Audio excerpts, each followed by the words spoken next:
She was a beautiful, statuesque brunette who completely swept me off my feet.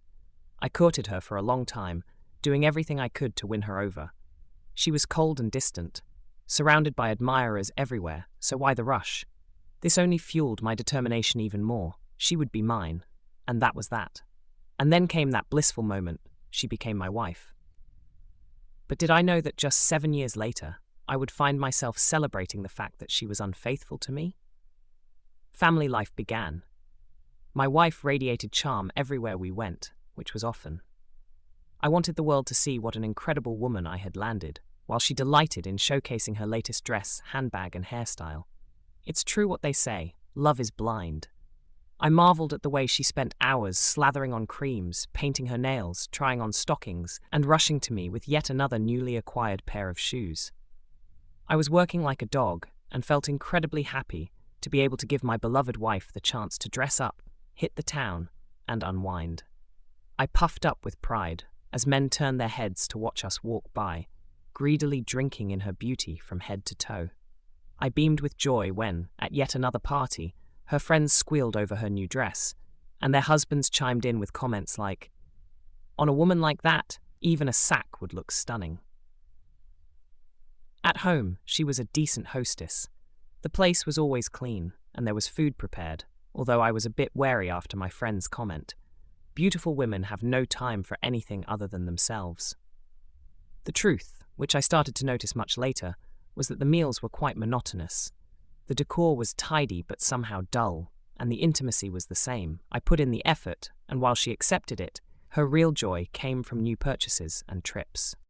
She would listen to me while filing her nails or applying a mask, acting as if she was present, giving off a vibe like, "I'm here, so thank me for that," while I was left to talk on and on. Our conversations revolved around shopping, trips, plans for trips, and plans for shopping. After 5 years of living together, I found myself utterly irritated by my friends' ecstatic exclamations, their offended husbands, and the men turning their heads on the streets. My life had devolved into an endless cycle of earn, give, admire, the hairstyle, the dress, the underwear, etc. Eat what you're served, and you may be free. It's hard to describe the tangled web of irritation formed by what seemed like trivialities. I lived next to a very beautiful yet cold woman. I understood intellectually that her coldness wasn't tied to her beauty, but it was precisely that beauty that frustrated me the most. I could see how others looked at her in awe, realizing she was nothing but an empty shell wrapped in an attractive exterior. I felt sorry for those around us who envied her, completely unaware of the reality behind the facade. Once upon a time, a classic scenario unfolded. Just like in a joke, my business trip was cancelled, and my partner's mother passed away. He rushed home, while I dashed back to mine to change, drop off my suitcase, and sprint to help a friend in need. Bursting into my apartment, I stumbled upon a scene. For 2 days in a row, I was with a friend, sorting out funeral arrangements and simply supporting him.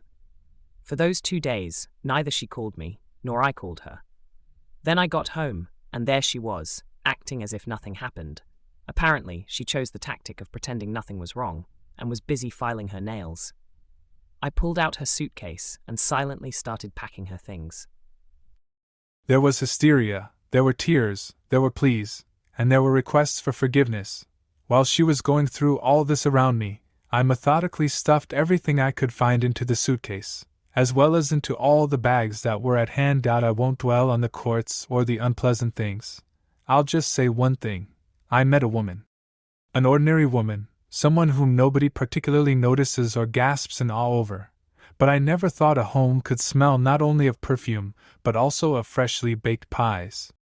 I never imagined I would be asked what I wanted for dinner, that someone would listen to me, offer advice, and lend a helping hand.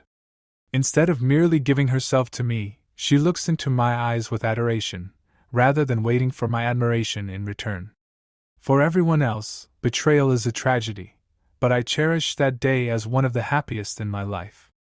There's no grand moral in this story about life, other than the truth that not everything that glitters is gold. I was a fool for not ending things myself and letting it come to this point, but I'm grateful that fate intervened.